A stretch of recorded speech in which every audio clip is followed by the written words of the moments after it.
as soon as possible. Thank you. I yield back my time.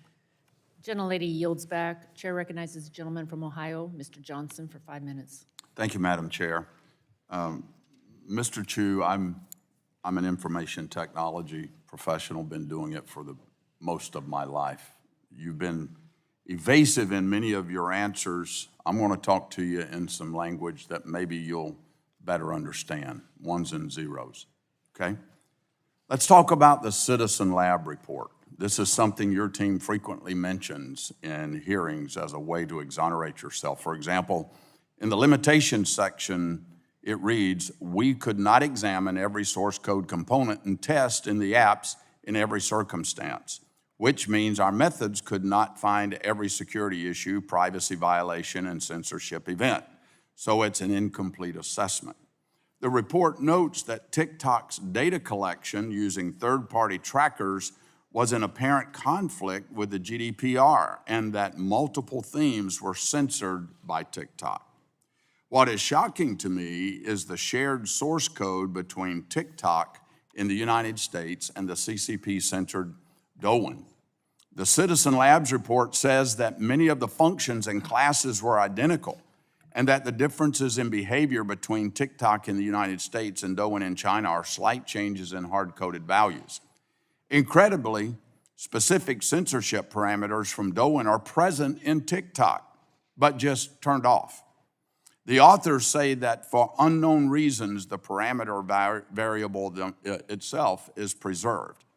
So while Citizen Lab may have been afraid to say the obvious conclusion, Mr. Chu, I am not. TikTok's source code is riddled with backdoors and CCP censorship devices. Here's the truth. In 1 million lines of code, the smallest shift from a 0 to a 1 on just one of thousands of versions of TikTok on the market will unlock explicit CCP censorship and access to American data. Mr. Chu, as CEO of TikTok, why have you not directed your engineers to change this source code? Congressman, thank you for the question. Have you directed them to change the source code? Like what we are offering and Yes my or fourth no? commitment? Have you directed them to change that source code? Congressman, if you give me a bit of time to just No, explain this. I don't. It's a yes or no question. Have you directed your engineers to change that source code? I'm not sure I understand. Why are you allowing TikTok to continue to have the capacity for censorship, and yet you claim here that you don't? Let me remind doesn't. you of something. Do you realize that making false and misleading statements to Congress is a federal crime? Yes, I do. Okay. So have you directed your engineers to change that source code? I am giving third-party access monitoring by experts. And Congressman, you are an expert on this. You could agree with me that no other company TikTok does source this. code is the same as Douyin? What percentage? I can get back to you on the specifics. Okay, I'd appreciate that. Where was the source code for TikTok developed? Was it developed in China or in the United States? It's a global collaborative effort, like a lot of Was it code for a lot of developed companies. was it developed in China? Some of it? Some of it is. Okay, at ByteDance. When it's compiled in the compilation process, can bytecode be manipulated? We've talked a lot about source code.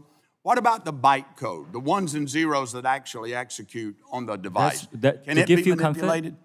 Yes. Congressman, to give you comfort, that's why we're giving third-party monitors. Yes, As an expert, I think you can agree that very few companies I've got offer the to do this. report here by Citizen Lab. I want to read you something from Ron Diebert. Specifically, in your written testimony to Congress, you stated on page 9, Citizen Lab found that there was no overt data transmission by TikTok to the Chinese government and that TikTok did not contact any servers within China. You implied that Citizen Lab exonerated TikTok from any information sharing with China. Well, the director of Citizen Lab saw this and issued a statement correcting the record yesterday. And I'm quoting Ron Diebert, the director of the lab. I am disappointed that TikTok executives continue citing the Citizen Lab's research in their statements to government as somehow exculpatory. I've called them out on this in the past, and it's unfortunate that I have to do it again, unquote.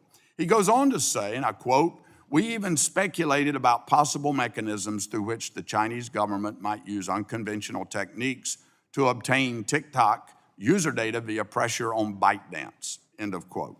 Mr. Chu, you sent Congress written testimony citing this lab as a support of your claim that China cannot access user data, U.S. user data. And now this lab has come out to say, we never said that. That's misleading, Mr. Chu. I hope you understand what that is. That's misleading.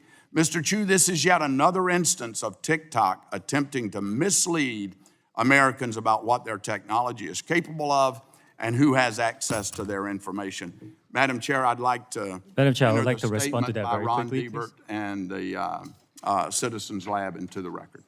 Without objection, so With that, I ordered. yield back. Gentleman yields back. Chair